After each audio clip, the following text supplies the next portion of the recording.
Oh, and now we have a recording in progress. Okay. And let us see. We have a very exciting meeting this morning. But before I introduce Bob, I'd like to have everybody else introduce themselves. I'm Ron, WQ6X. Let's see. Let me just go by the names I see on the screen. ARCA admin, would you please tell us who you really are? Thank you, Ron. My name is Donna Fong, KM6QEK. I'm the secretary for ARCA, and I've been a ham radio operator for about 5 years now. Okay, very good. Let's see, on my right side is Roger. Would you tell us who you are? I'm Roger Cunningham, W6QLF. My radio operations go back to the 70s when I was in the Coast Guard, but I didn't get my ticket until 2010. So, and most recently doing pretty much only CW work, trying to get as many of my little boxes filled in as I can on my map. Okay, thank you. Dan.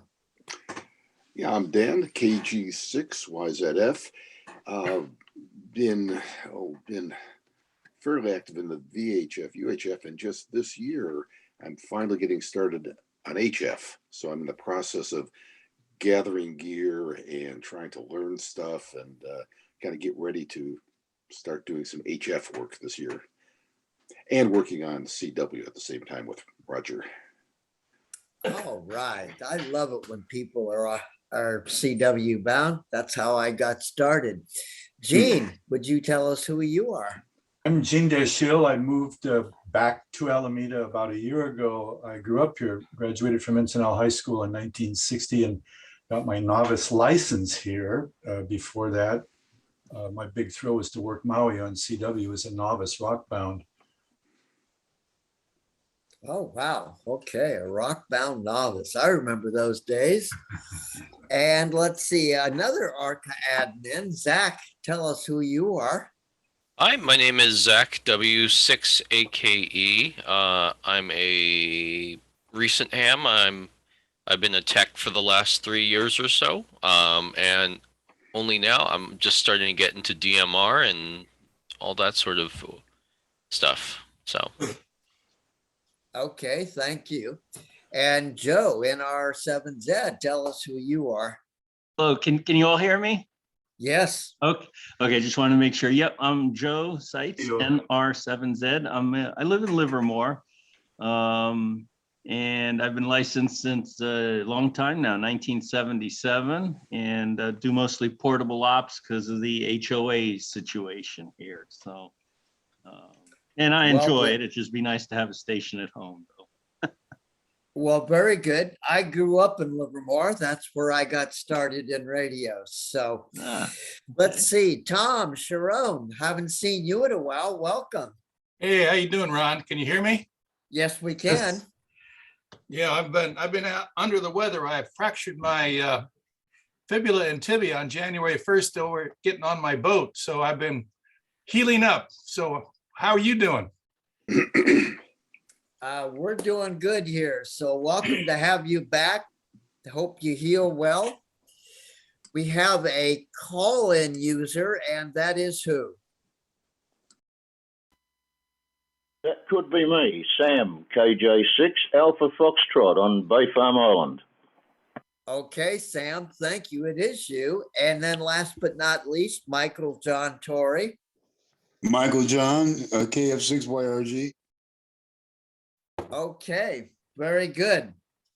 Well, the last but not least is the reason we're all here this morning. Bob Heil, I have encountered him at a number of ham events. He probably doesn't remember me. That's okay. But Bob has influenced my life in a way because I love music And I used to go to Winterland in San Francisco and see a lot of bands play. Two bands come to mind, Joe Walsh and Barnstorm, and Peter Frampton. Bob has done the audio for many, many bands. I'll let him tell you all about it, that if that's something he would like to do. And I do have a question for Bob. Maybe you could answer it somewhere in your little talk today. When you met Joe Walsh, did you meet him musically first or ham radio first? I'm really curious to know that. So without further ado, Mr. Bob Heil, thank you for being here this. Oh, I love your setup there. Beautiful. Take it away, Bob. And do you need screen sharing? If so, we can give that to you. No, what you need to do is do the speaker view, because I do all of the slides from here. I don't do a screen share. So okay, very good. Speaker view. Oh, there you are. that way I'm full screen to everybody, because you'll be able to see them. Well, I'm really excited to be here. I'm sorry I had to move this time, but I've got something that come up and I've got to be out of here by who knows if it's going to happen, but we'll try to make it and get on time. I got some things going on. Interesting to hear a lot of the 6-meter operators. I was on 6 meters for 17 years. I got in 1950. I got my license, my novice license, in 1956, and really moved on. We'll get into some of that real quickly. But hey, I still have some of these. Remember that? And look at that. Wait a minute. This is a real collector's piece. This is the Gonset 50.4. It's All right. trick. And then here's another one. I got a bunch of them, but I still use them today over on the AM setup, because most of my operations today is on 75 meters AM. But we'll get into this so we can at least make a little bit of things happen for all of you. Thank you for having me. I really, really love the coming to clubs. I think this is number 281 I've done since February of 2020. But we'll jump right into it here. I call this from the microphone to the antenna, but there's so much more. Quickly, I started when I was 12 years old. My parents bought me a B3 Hammond organ. That was a very expensive thing, and they weren't wealthy people. And I took to that like a duck to water. 2 years later, I was playing professionally in restaurants around the St. Louis area. But the biggie happened in 1956. I was the organist at the Fox Theater in St. Louis. That was a big deal for me, and I was a substitute organist. Now, why I take time to tell this to you, this is something that really taught me how to listen. We had 3,500 pipes in that organ, and they're from 1 inch to 32 foot, and they had to be voiced and tuned. And one of the things I learned was about listening. Hearing is a physical process. Everybody hears. But this is a mental process. When you listen, you dissect what you're hearing, all the nuances, the distortions, the harmonics. But I finally got a license, a technician license. And that Harvey Wells you see there is right here on my right. I still use it almost every day. It has original tubes and everything, SX99, and a VHF 152 converter, because I was on 6 meters all these years. Why was that happening? Because the bands are open 24/7. It is just unbelievable. And it's hard for people today to understand that. I think I make it up. But you can ask some of those old codgers that are around in the mid-50s when the sunspot cycle started. It lasted for 12 years. And man, it was something else. And I went on to do a lot of different things and so on. But One day, the Fox Theater called me shortly after. They said, "Hey, we're throwing out our old PA system. Would you like to have it?" Those two cabinets on the right, those are Olson bins, 16-foot folded horns. They would do easily 15 cycles, and so it was an enormous thing. I took those, and I got two more there on the left from another theater. I just started playing. I had some Crown amps. I had a lot of Macintosh amps I put together. And the first thing you know, I was building some very large sound systems. I got into that business because people would come to me and ask me to do that. The system up there, that curved and on the right, that was one we built for Jeff Beck. And just all kinds of people. We'll get into that just a little bit. But I learned all of this from ham radio. I was really something. I'd go into these arenas and the electricians or sound guy, "Would you learn all this? What college?" I didn't go to college. I barely made it out of the out of the senior year of high school, and then it was terrible. I had horrible grades, but I already had a career, and I was making good money. So I didn't need all this other stuff, and I didn't go to college. I learned it from ham radio because at that time I was really making things happen. And we built a lot of systems for different people, multi-kilowatt systems. These things are 6 to 7, 8,000 watts. It depends on the situation. We also did something very interesting, ham radio again. I built power amplifiers. These were 400-watt power amps, but we had modular panels. If you happened to blow one of them, and once in a while people would because they made them go to 14 and they only went to 10, right? They'd blow them up. They would get a kit, a little suitcase, and it had spare modules and the screwdrivers and all that. And about 5 minutes later, they could replace that module and be back on the air. And that was a big thing for Heil Sound. We also, interesting, but we were licensed by Crown Amplifier Company. That you see it in that little small picture up in the top. That's their amplifier. It was a hi-fi amp. It wasn't in a case. It was very simple, but they licensed me to be able to put it in a cabinet there to the right. We had matching transformers and connectors and all that, and then build a travel case for it. How that happened is that the guy that owned Crown was a ham. He was the guy that invented the cubicle quad, and that's a whole story I'll come back sometime and tell you about. There's a tremendous amount of things happened in those days, but we went on to build all kinds of stuff. And we were doing groups, just you name them. If they were of any consequence, they had our sound system when we actually went on tour with them. And I got a call one day from a manager in 1968. He said, "Hey," he says, "I got this new group. Can you help them?" I said, "Well, I can try. What do you got?" "Well, they got this little group, and they're gonna do a tour up in Ohio." So, okay. So we grabbed not all of these, but we grabbed a fairly decent PA, and we did the first date, no problem.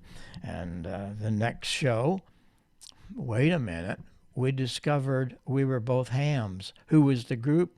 The one you just mentioned. It was the James Gang. And the second date in, Joe and I figured out we were hams. And that really changed our relationship. And we've been friends all these many, many years. But Joe is a great guy, and we have a lot of fun together because our fun is usually ham radio. And again, a lot of clubs will have me come back and just do a whole hour on that. I mean, there's a tremendous amount of history there. And it all started with the Grateful Dead and Peter Frampton. I invented the talk box for Peter and Joe. I actually did it for Joe first for Rocky Mountain Way, but then we did it for Peter. I gave it to him for a Christmas present in 1974. You can write the rest of his history after that. Again, we're really good friends. I got a call one day, and it was Paul Klipsch. I picked up the phone. He said, "That you, Heil?" And I said, "Yes, sir." He said, there's clips here, and I'm going, my gosh, this is the king. This is the god of audio. I want to come and see those kilowatt systems. He was an efficiency freak. He could do 110 dB with a couple of watts because his speakers were very special. He made what he called the K horn. There's a sample in his lab, but it built in plexiglass, so you can see all the various angles. Started with a 15-inch speaker, and it was all exponential, and it fit in the corner of your room. And the last 8 foot on this wall and the other 8 foot on that wall, they were the speaker was bolted in there. They become the last of the speaker. So your room actually became a part of the speaker. If you've never experienced a K-horn, notice I didn't say here, it is an experience, because that thing would do 16 cycles just like crazy, and all the way out. I had tweeters and stuff. It was wonderful. He came up, spent the day with me. Why are you doing this? Or how come you did that? Where'd you learn to do that? Ham radio. No, where did you learn to do that? Ham radio. And finally, I got it through his head that I never went to any kind of school or college or anything. I barely made it out of high school, and he was amazed by all of this. And he put me in his airplane that took me down to his home in Hope, Arkansas that night. And the next day was really something. We had been through all kinds of things and for that 2 days.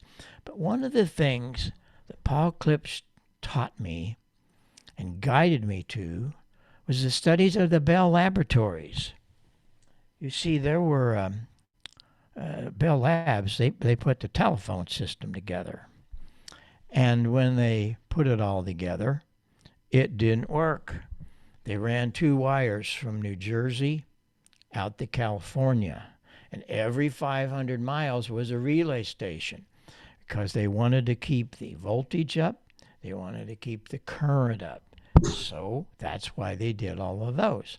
When they plugged the system in for the first time and got all the things up and running, they had a real problem. This is what they heard.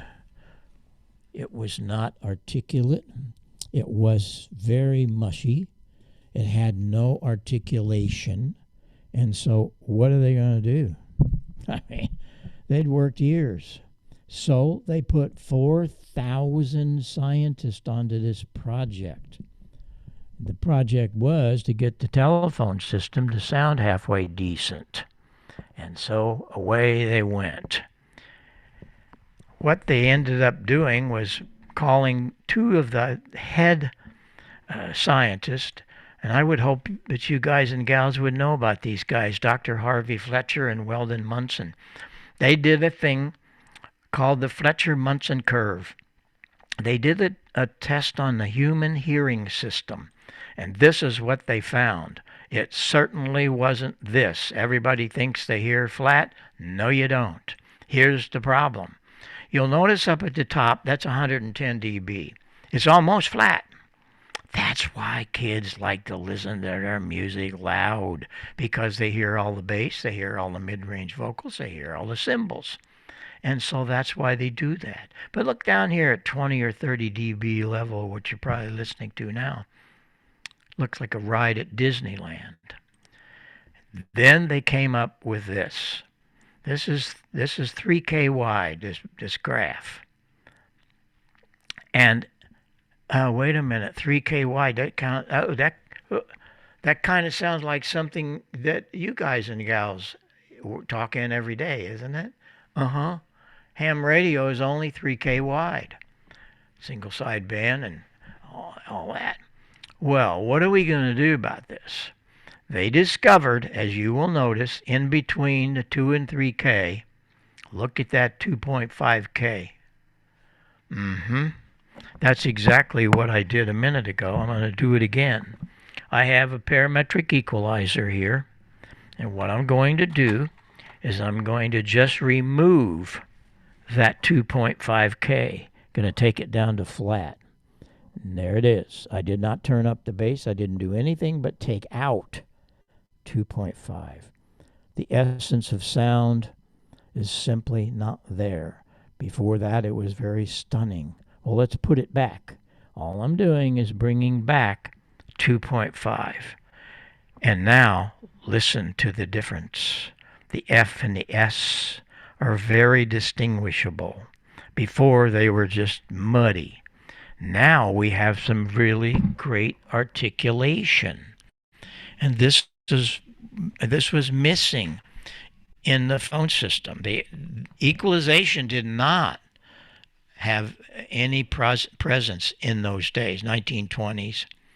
What's interesting about it, now that they discovered that problem with Dr. Fletcher, Dr. Munson, they had to figure out a way to correct the losses. How do you do that? Well, the only way they knew at the time was with filters, high-pass, low-pass filters. The high-pass is the one they use most, but you come in with full-range audio to that capacitor. Depending on the size of that capacitor, you can pass all the highs you need. But then if you want to take any of the lows out, you take a resistor to ground. There's a formula there, and you can figure it all out. That is how they corrected the telephone system. I also put in a low pass. It's just a reverse. You bring all the signals in, they go through the resistor, and the highs, depending on the size of it, are gone to ground. So you can take the highs out. But we don't want to do that. I just show you how they did it. Well, there was a young man, John Volkmann. Now, you have to understand that variable equalization in audio reproduction, it was developed by John Volkmann. He worked at RCA in the 1930s. John developed a system that was used in the motion picture playback systems. Why? Because all the movies up until 1930, they had no audio. They were silent films. They were accompanied by one of those that sits about 10 feet in front of me. That's what the theater organ was made for. It was not patented as an orchestra. It's hard to read there, but it was patented as a unit orchestra. It has snare drums, cymbals, bass drums. It has Steinway piano, lots of flutes, clarinets, trumpets, and all of that. And it's up to the organist to make it sound like an orchestra. And so he had a new job because they didn't use the organs anymore. And he came up with a thing that he could go into these various theaters and plug this in. He built this little contraption. It's just a variable thing that he built using different values of high pass and low pass. And what he did there is he figured out which one, because they were all different values. One of them would always be better than the other, and he would solder that in place. Bingo. Because from 1920 to 1967, and I know this is hard to realize, we were void of serious equalization. It wasn't mentioned. In the 1950s, late 40s to into the 50s, hi-fi came in, high fidelity. And I had one when I was 18 years old, one of the first ones, and it had a variable treble and a variable bass. All they were doing is putting a resistor in that filter. It didn't work real well, but it worked better than nothing. And so that's what we had all those many, many years. Well, life went on. I got into the sound business. We didn't have any equalization. That was just unheard of. The mixers were ridiculous. This is all there was. That green one you see, that's what I mixed Joe, and my first job after Joe was Jimi Hendrix, stuff like that. That's the mixer we had. And that wasn't enough. It was just 6 channels and no equalization. Oh my God. There's some other variables of that I show you. But what am I going to do? Well, I had heard that there was a company in California that was building all kinds of things for recording studios. And they had come up with what we heard was the first equalizer in 1967. You got to put yourself in my shoes. We didn't hear about equalization of any count until then. So I got on a TW airplane at St. Louis and I took off and visited them in Mountain View. That was the first equalizer. You could select the frequency up top and then you could boost or cut it. It wasn't great, but it was better than nothing. And while I was there, Langevin said, well, you might want to see something else. We just started building this. Oh my gracious, are you kidding me? A mixer. It was a really cool mixer. But it wasn't rotary knobs. You see, with rotary knobs, it's hard to mix. You can't see where they are all the time. This one, the slide controls were terrific. They took me around the other corner. They said, well, I see you're really into the equalization we're building. Well, here's what we're coming out with next month. I just went nuts. Now, you understand this is 1968. Today, you go, oh, well, that's no big deal. Yeah, it was a big deal. I mean, I couldn't believe it when I saw that. So I bought a bunch of this stuff. I brought it back to my hometown of Marissa, Illinois, 50 miles south of St. Louis. I had a carpenter build this cabinet, and I had 2 mixers. That gave me 16 channels. And they had a compressor limiter. You see that in the upper bow with the 2 meters. And then way over there is the parametric, or the graphic equalizer. Heil sound was really making a big noise. That's why we became very popular in that market, because we were doing things that nobody else was. I did that for about 12, 13 years, but I got tired of all of it. I was on the road all the time. You're looking at a guy that's never tasted beer. I've never smoked anything, never did any drugs, of course. And so I maintained all of that out there, but all the guys respected me. Pete Townsend of The Who, one of my good friends, he said, that's okay, guys. They'd be passing out their junk after a show. He said, leave him alone, man. He's got a soldering iron. He makes us sound good, and he can drive the truck. And I did, so there you go. That was just a mirage of wonderful days. And I said, come back, we can talk about all that stuff. There's so much more. Well, I go back into radio. I sold all of my systems in 1980. I just had gotten tired of everything. Punk rock came in. They were terrible people. They didn't respect anybody. And they were just not my kind of person. They weren't a Joe Walsh. They weren't a Pete Townsend. They weren't all these wonderful people that I worked with. Jerry Garcia became a very good friend of mine. And you'd say, well, but he was a big... No. Jerry, soft-spoken. He'd come to Marissa several times after we did some of the shows just to talk to me, to learn more about how we could make his guitar sound better, or how we could make their system better, and that kind of thing. So I sold the system in 1980, and I got back into radio. Oh boy, 12 years at least. So I get off into this menagerie of low frequency. I'd gotten an extra class license in 1976. I figured if I'm going to come back on the air, why, 6 meters was gone. It only lived in those years. And I said, no, this is not good. It was because of the sunspot cycles. So I got an extra class license, and bingo, here we are. But I got on the air with the old Collins rigs, and it was okay. Yeah, we're great. But I couldn't believe what I was hearing.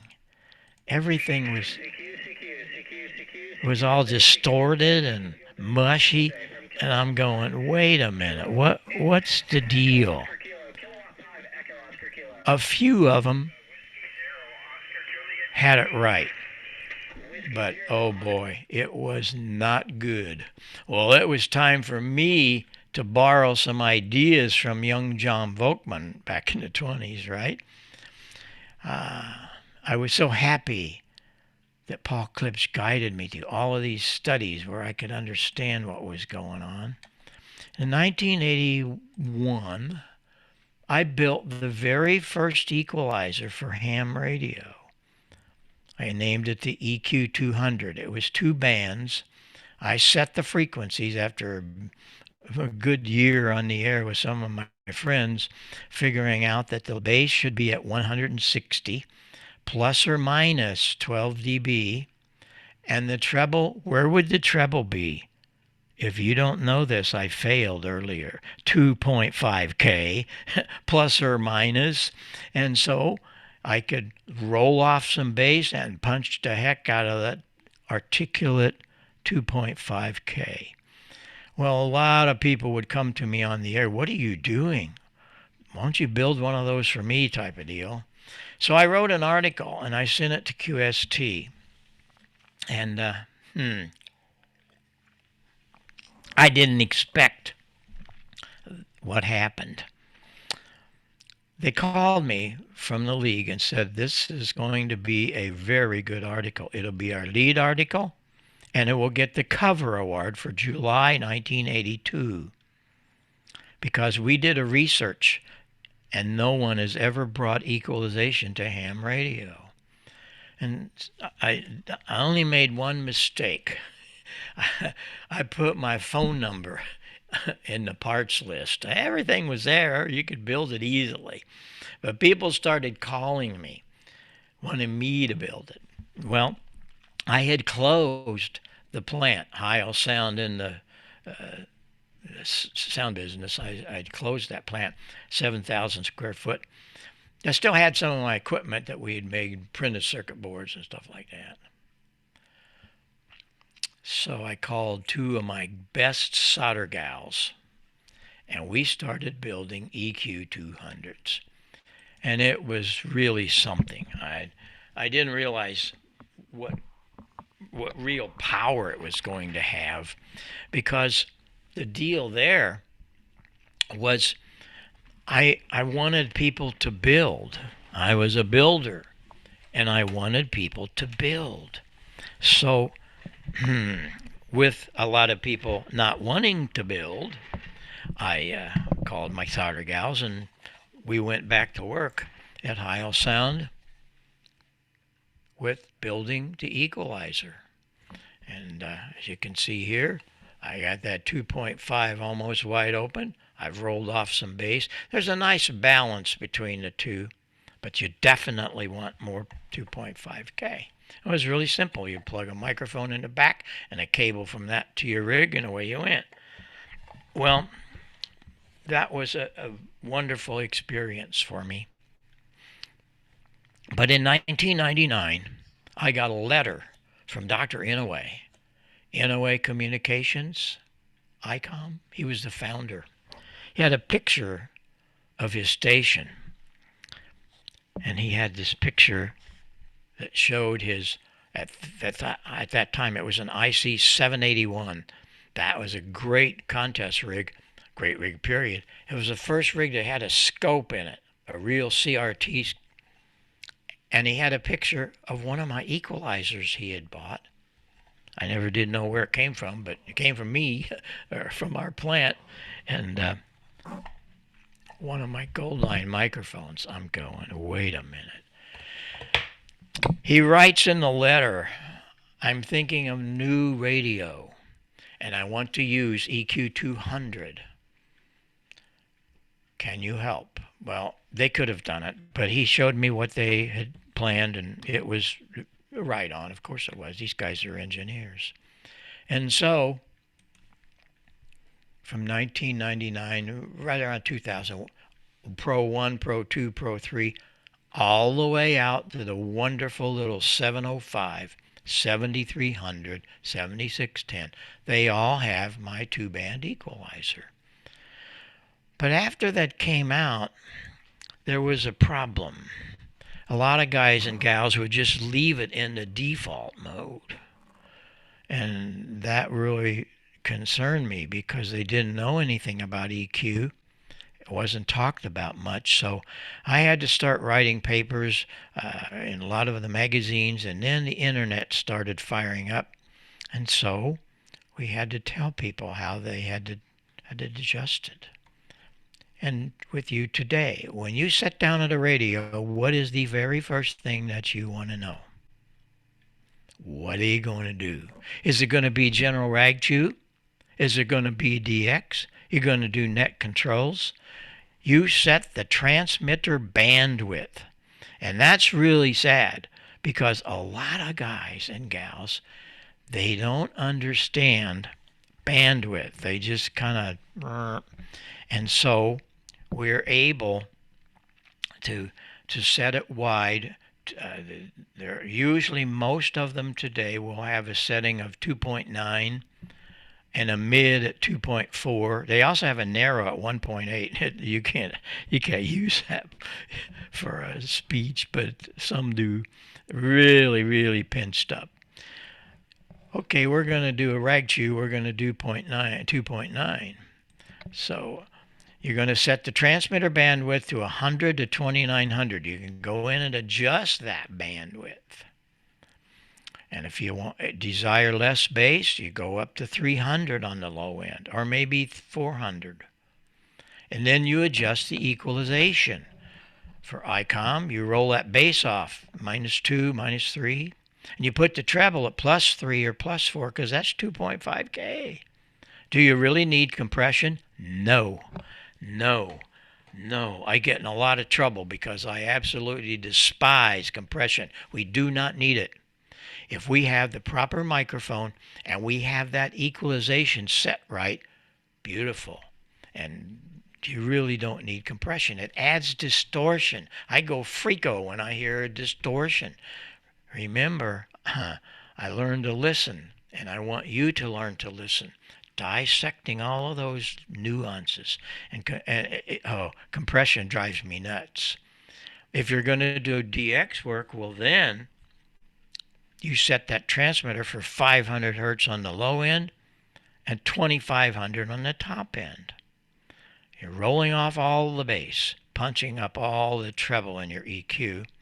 And if you're doing that control, just kind of do a little niceties, a little bit of bass, put it together, right?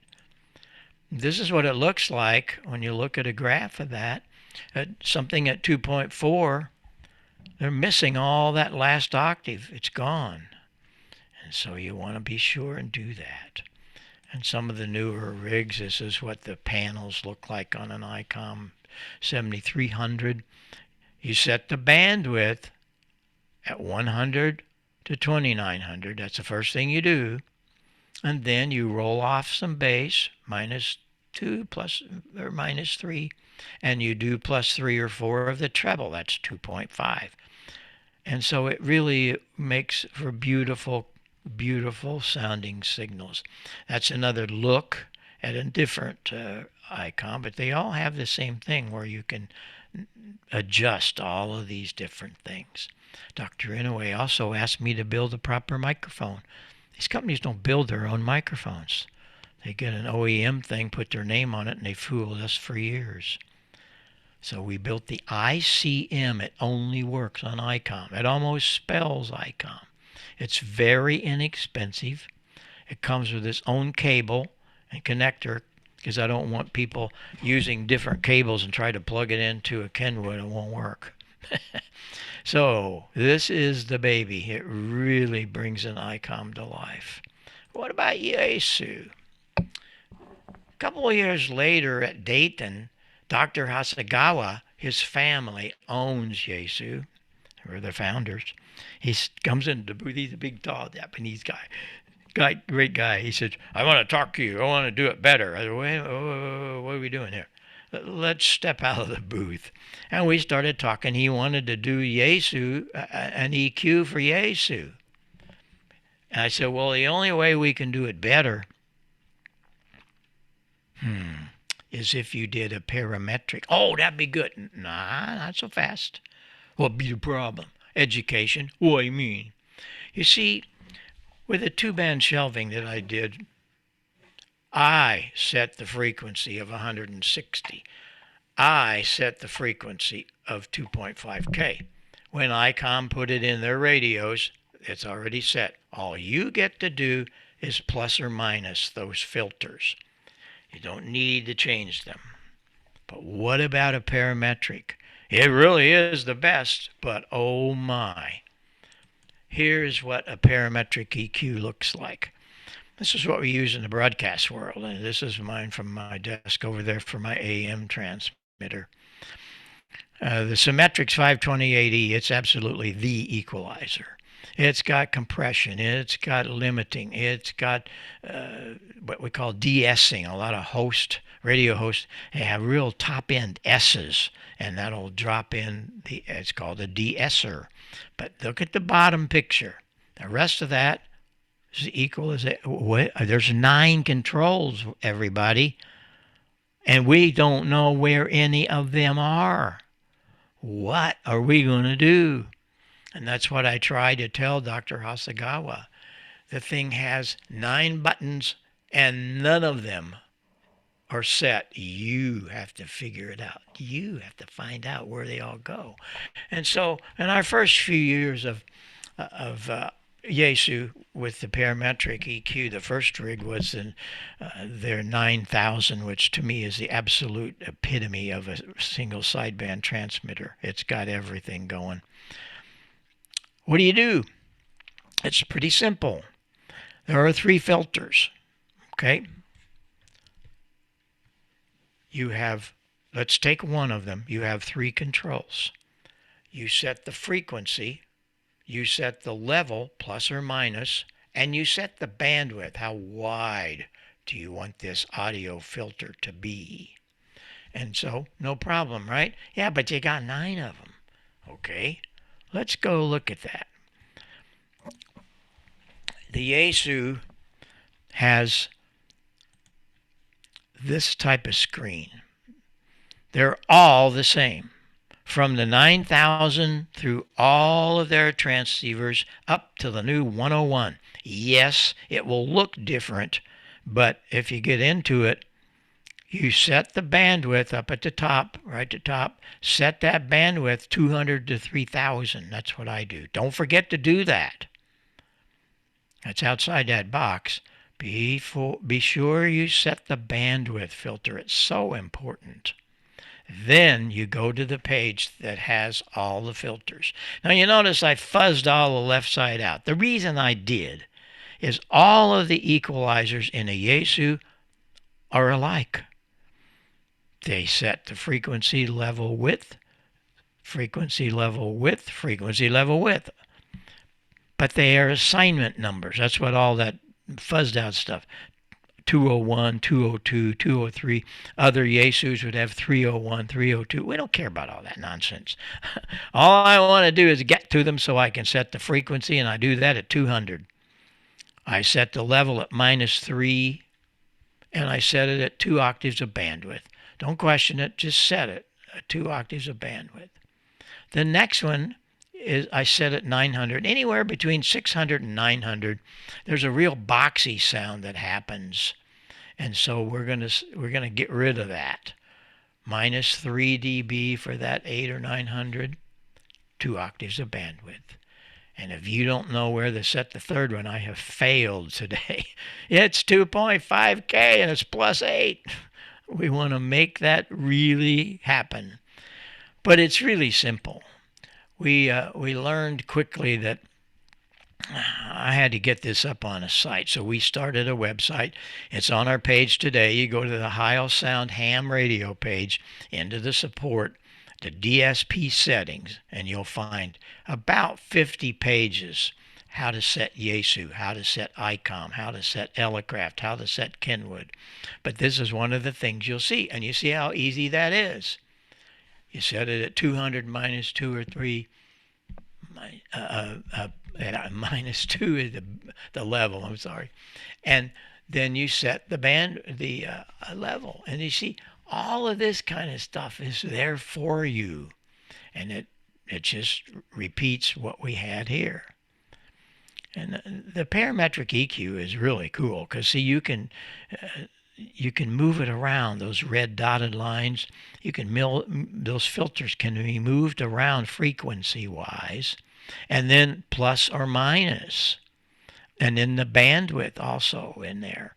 The second one, you can set that at the mids and then the 2.5K, whatever. But there's what they look like. The bandwidth is really simple. I usually use mine, and where you see that green -2 is, or a +2 or whatever in the mid-range. It works really good. But then there's Kenwood. They came to me when they were finally going to match the guy. Everybody else had EQ. What about us? And I helped them. I had a little 6-band. No, they didn't want to do that. So what they do? They did something really stupid. 13 bands. Are you kidding me? We're only 3K wide, everybody. And so they put her in there, and in their manual, this is how they want you to set it. My gosh, look at it. It got a big boomy bass, and the 2.5's nothing. Like, are you guys kidding me? There's what you want to do to the Kenwood. You roll off some of that low end, and you get up to 2.5, and you start feathering it down. This is what I wanted to do for them. This is all you need. This is Julius Jones's W2IHY. This is a great equalizer.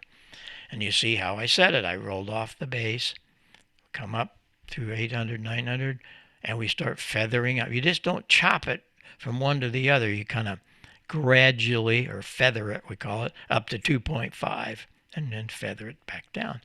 And that's what Elecraft and some of the other Kenwoods, that's what you have to do to it.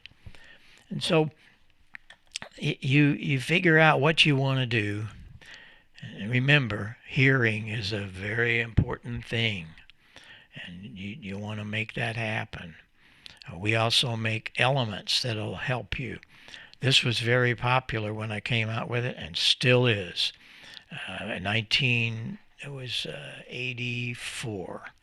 The North California DX Club. They were going to go to Clipperton. They said, we need a microphone that's going to cut through the noise. And they had heard about my equalizer and one of my elements, so we built the first headset for them. And it really works great. So the microphone has a lot to do with it. Also, everybody needs a scope. You can go to a Hamfest and you can buy scopes for 30, 40, 50 bucks. They were thousands of dollars back in the day. Okay, Heil, I don't see a coax connector on there. What do you do? Oh, that's easy. You go to Antique Electric Supply. Write this down. It's one of the most valuable places to buy parts. They have everything. Old things, new things, whatever. You buy that little box.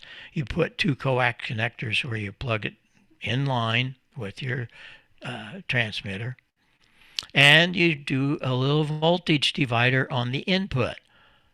That's 51K and 600 ohms to ground. And at the junction of that divider, a 0.04 goes to the RCA jack. Bingo, you now can see your signal. And it's really, really worth it. I never, ever transmit and not look at my scope. I have 2 of them, actually. And you have to learn to use a microphone. What do you mean, Heil? I know how to talk in a microphone. Do you? Because I hear a lot of people that really bug me because they're very hollow and sound like they're in a roller rink. Why? Because they get away from the microphone and they say, oh, that's great, just turn up the gain. Well, yeah, but now it sounds like I'm in a roller rink. This is ridiculous. Let me get that back. I'll blow you out. There we go. From the scientists, I learned that when you want to work a microphone, 2 inches and no more. Because you lose transient response, that's how fast the diaphragm gets back into the magnet in between syllables. And you're going to lose that. You got to be right on it and keep that, as well as dynamic range. And I don't read these things. That's why I'm doing all these things for the clubs. I get so disappointed because nobody's talking about the stuff that really means anything.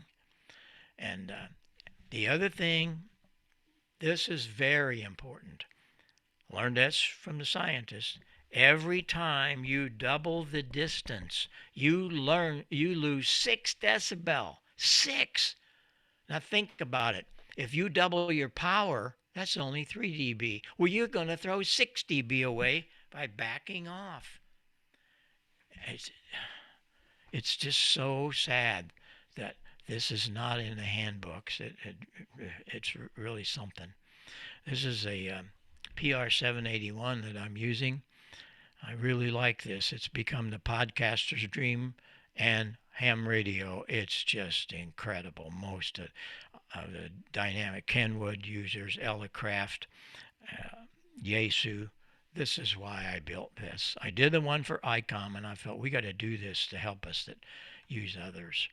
And so that's really a very nice microphone, and it doesn't cost a whole lot.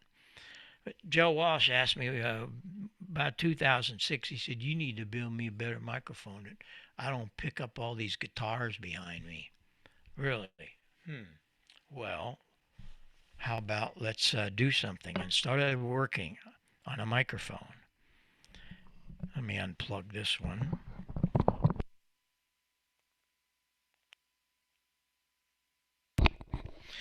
Okay, I built a microphone. Ooh, I gotta watch this because it gets a little crazy. It's got a lot of output. I built this for Joe first. This is a lot of things we did like this. I'd send them to him to play with. It become one of our most popular microphones, especially with the broadcast engineers and ham radio. First of all, it has a large diaphragm. It's the largest diaphragm on the planet in a dynamic microphone. It's 1 3/8. Everything else, Shure, Electro Voice, RE20s, all that stuff, they're only 3/4 to an inch, 1 1/8. That's it. Well, I wanted it bigger, and I figured out how to tame it. They didn't. I learned that from their engineers. They came to me at a show after I had introduced it. How'd you get that to work? We couldn't get it to work. So they're back to their little 1 inch. That's for me to know, and you're $1 million engineers. I'm just a ham. Joe and I do. We don't want to do it. But one of the things all of our microphones do, pay attention to the screen. I'm moving this thing 180 degrees, and it doesn't stop. You do that with other microphones.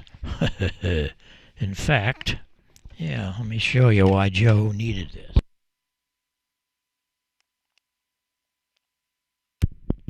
You know, you've seen them. Everybody uses them. Not everybody, because most of them have learned. There's a new sheriff in town. Watch the screen when I move out of here. It's gone. Hello. So that's why you see vocalists hugging this thing, because it doesn't work. The pattern is wrong. But that thing's over 60 years old. There's new technology, and this is it. The PR40 is amazing. The other thing I did was I built this so that it would get rid of anything behind. Watch the screen. You're going to see a real phenomenon here. When I talk into the back of this thing, it's 40 dB down. That's 40. Most of the other microphones be lucky if they got 10. Here we go. Oh, it's still working. It still works. But it sounds like terrible. But it takes all of this major stuff behind you. The broadcasters absolutely went crazy for this. Recording studios and Sirius Radio bought 250 of them. So you hear all the radio, all these things on Sirius, they're using PR40s. But that's just some of the things that we do. We're really big into the headphones. For 37 years, we've been the choice of all the contests and DXers. And when the Pro 7 came out, that just expanded it. All of our headsets are adjustable. There's a steel band in there, and you want to be able to adjust that for your own head. But we we're very, very blessed that all these operators for years have used our headsets, and we work with so many of them, as well as all the groups. So we have 2 divisions in Heil Sound, and the the whole deal is that our stuff works so much better, and we're very fortunate. Let me unplug this.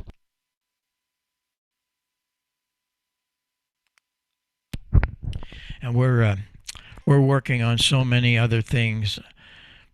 One of the things that I really am into, and we just don't have a lot of time. There again, we need to come back and you need to come back and pick 1 or 2 subjects, and we'll dive right into it now that you've learned a lot of the basics.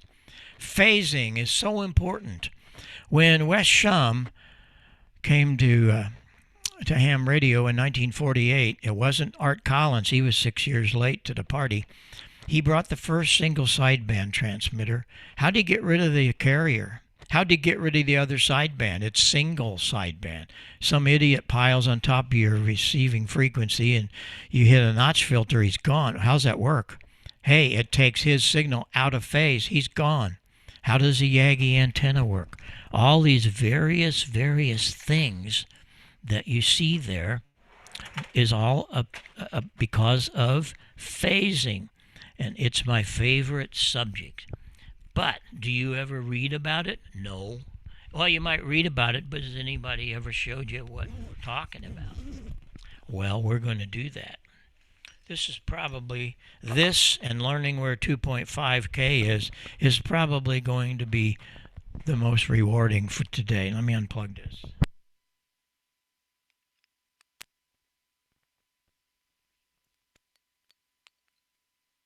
Okay, I have a Y cord here so I can have 2 microphones together.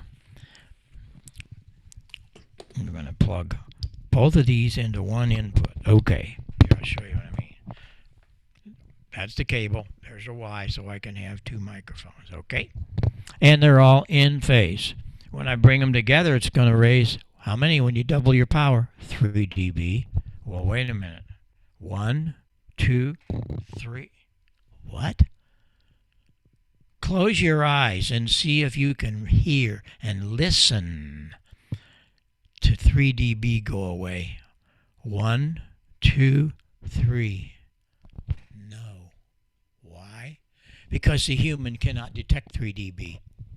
We can detect 6 dB, but not 3. I have this magic little plug.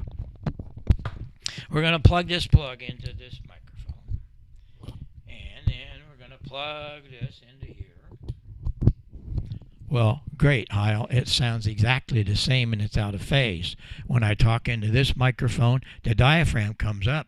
When I talk into this in phase, it goes down. What happens when you take 2 signals out of phase? Watch the screen and listen. This is a biggie. 1, 2, 3. They cancel. Yeah, they cancel. That's what phasing's all about. We can go a whole day with phasing. I love phasing. I built several phased arrays, and you have to realize that 2 signals out of phase cancel. So many things that we have today are because of phasing. It's how my PR40 gets rid of it. Every other manufacturer, they have 4 little holes, little 1/8-inch holes, 3, 6, 9, 12, little bitty holes. Okay, yeah, fine. That's not enough. What I do is I open the whole bottom, so 360 degrees around, and I have those side panels. I want as much as I can. It's all about phasing. So those are really helpful things for each of you to learn. And I have another hour that we can get into antennas, all kinds of antennas and things. I will tell you this, there's nothing like a resonant dipoles. Remember I said resonant. I don't want these off-center pieces of crap. I want a resonant dipole for the frequency I'm working on. And you say, well, I want it on a bunch of frequencies. Fine. Build yourself a fan dipole. And that's how you do it. This guy did it way over the top. He's got fan dipoles from 80 to 2 meters. It doesn't work well on 6 or 2, but he didn't care. He had one repeater that he needed. And this is how it happens in his attic. He put all these different wires. You can just string them to different trees. And it's really flat on each one of them. So these are really wonderful things to learn. And don't worry about SWR so much. Oh my gosh. I was what, 15 years into this hobby, never knew what it was, didn't care. Because everything's resonant. That's the key. Put your dummy load on top of your tower. It'll be flat. You're not going to get out, but it'll be there. So there's just so many more things to learn. But I want to talk about one thing before I get out of here for you. Oh, I want to come back and talk about the pine board. We did a wonderful thing on Ham Nation. I was on there for 9.5 years. In the last 2 years, we were building a transmitter. Took us 2 years to do it. Each show we do a power supply, a microphone equalizer, preamp, and a 5-watt final for 40 and 80. Wonderful graphics. It got the cover award for QST. January 19. So I was very blessed. We have 1,000 people or more that have built that. But the other thing that I don't care for, and I mean this, is I did not like what the companies are all doing for speakers. They're little junky speakers, and they'll take it out of the radio, put it in a box, paint it the same color. Bingo. No.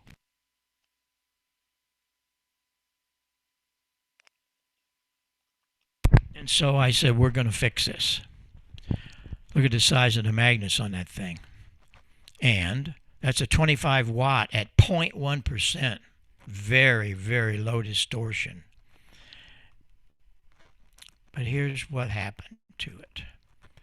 I built this equalizer, and it does a whole lot of things. First of all, it's got 2 headphone amps over on the extreme right. Those 2 headphone amps, you can have a logger in one, and you can have a operator in the other, or you can have left side, right side. That was the biggie. That was a big time thing, and because so many guys are calling me after they get this and say, you gave my radio back, because you can adjust the left and right side at different levels. It's wonderful. There's another one there. That's a record out. You plug that into your Audacity or something on your computer. You don't need Y cords. It's right there for you in the levels right there. But here we go.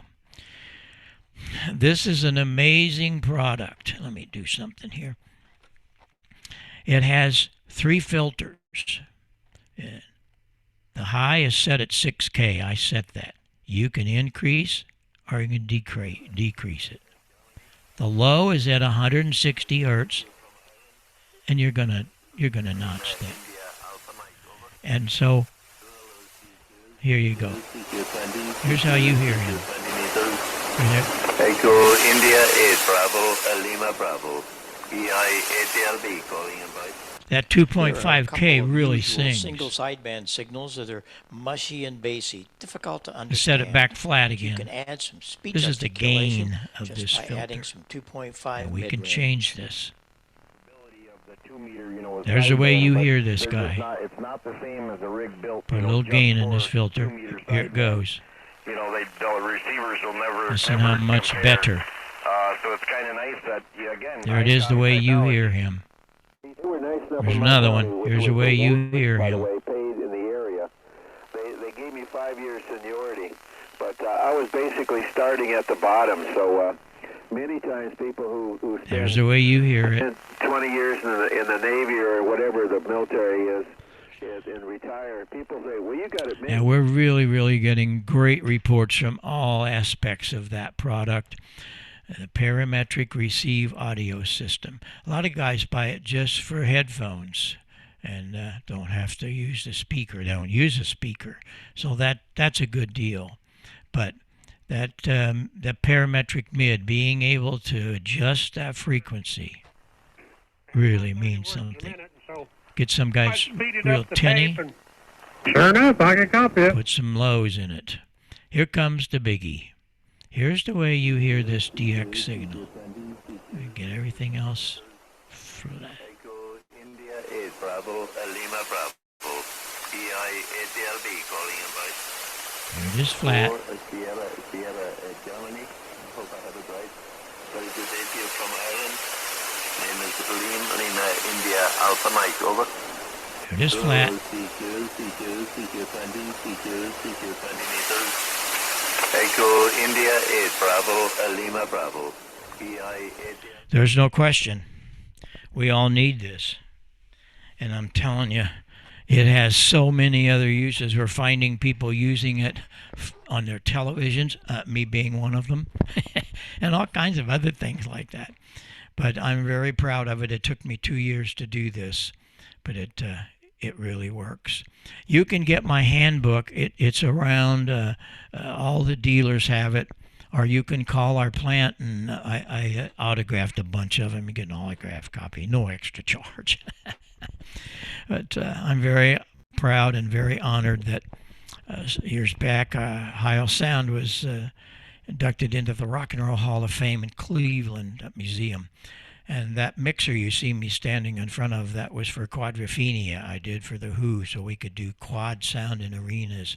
Backside of that mixer, the other picture, had ZZ Top's mixer and the talk boxes, and the very first talk box, and Peter Frampton and Joe Walsh signed it for me. So these are all incredible things that's happened in my life. And the last thing, I was awarded an honorary doctorate for music and technology from Mizzou University. And I've been saying all day, there's just so much to talk about, and I hope that you would think some of it would be worthy. We'll come back, just tell me what you need and what you want to do, and we'll focus on that. I'm always here for you. You have any questions before I run out of here in a few minutes? I wish I had more time, but that didn't work out for me today. I'm sorry. I'd like to make a quick comment and then ask a question. Yep. Bob, you have influenced a lot of us. Well, my current microphone is an old Electro Voice 664 over here, and it's got the holes in it you were talking about. But sitting way over here to run my Elecraft K30 remote, I like to run remote. Yeah. We have a Heil Pro Set. It's a classic Pro Set. And the most incredible thing is that switch on the right-hand side that changes the phasing. That's such a brilliant idea. My question is, you've been talking about sideband, of course, but you're also a CW op. I'm mainly a CW op with sideband. What are the frequencies we should be boosting for a CW contest or traffic handling? Does it matter? That's up to you guys and gals. You know what sounds best. You're certainly not going to do it at 1,000 cycles, but down into 200, 300, 400, that's where you want to use it. So you'll want to do that.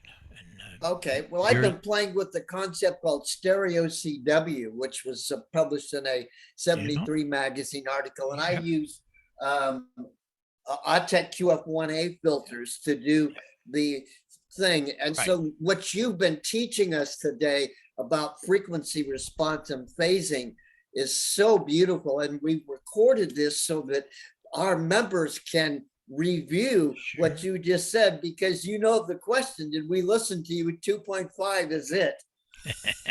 And if I've learned nothing more today, I've learned that. Thank you for your time. Now, I'm sure someone else might have a question. Anybody? Tom Charon. Yeah. Oh, Bob? Yes. This is Tom Charon. I just want to let you know, I lived in St. Louis or Kirkwood from 1953 to 1965, and I probably have heard you play the organ in the old Fox Theater. I wonder if there's many of us still around that know that. Well, we still play the organ occasionally. What happened? They're doing Broadway plays, and they roll an extra stage out over the console, so we can't bring it up. But we do organ concerts there, maybe 2 or 3 times a year, and we pack that place with organ aficionados. So I know, but I'm an old timer. Saw you when I was a kid. yeah, so was I. I know. Well, you probably remember my teacher and my mentor was Stan Can. Oh yeah. Stan got me when I was 15 years old to help him tune and voice that thing, because it hadn't been played in 20 years. And then we started doing a lot of substitute work for him. Yeah. Well, nice lecture. Thank you very much. Have a good day, guys. Yeah, come back. We get more time, and I'll play a couple of tunes. I usually do that, but I'm out of time. So, but you let me know. We'll be back. That is such a beautiful organ. My mother played the organ, and she always wanted something like what you had. She had played on those, but she never owned one. And wow, you got it all. You got the organ, you got audio, and you got radio. Bob, thank you so much. We've enjoyed this, and I'll just speak for myself. I've learned a lot. You bring back a lot of history. I'm right now reading a book called Analog Days about the Moog synthesizer, and many of the people you mentioned are in that book. Let me give you another one. Go to Amazon and buy this book. It just came out. Wes Shum. Yes. It's Amateur Radio's Unsung Hero. It is a fantastic book that Nick Tusa wrote, and you want to pick this up from Amazon. Nick was like the son. It was a son he didn't have. He worked with him as a kid and knew so much about it. But anyway, you want to look into that. And one other book is hard to find anymore, but this is what Paul Klitsch gave me back when I first met him. It's this audio encyclopedia. Anything you want to know. It's 800 pages. And that to me was my college education, along with all of the things we did. Thanks, everybody. Let's come back and we'll do more and play the organ or whatever. Sorry, I'm a little short of time today. Well, I'm glad, by the way, you showed us your book, because I have a copy and it's a good read. Everybody should buy Bob's book as well. Okay. I loved it. Thank you, Bob. Well, I appreciate all you did to get this thing working, and hey, we'll be back sometime soon. Any of your topics, as you said, you could make an hour out of. So we'll review the tape and find out what would be a good one. Got it. Okay. Thank you, Bob. Thank you. Thanks, everybody. Thank you so much. Thanks. Yeah. Bye. All right.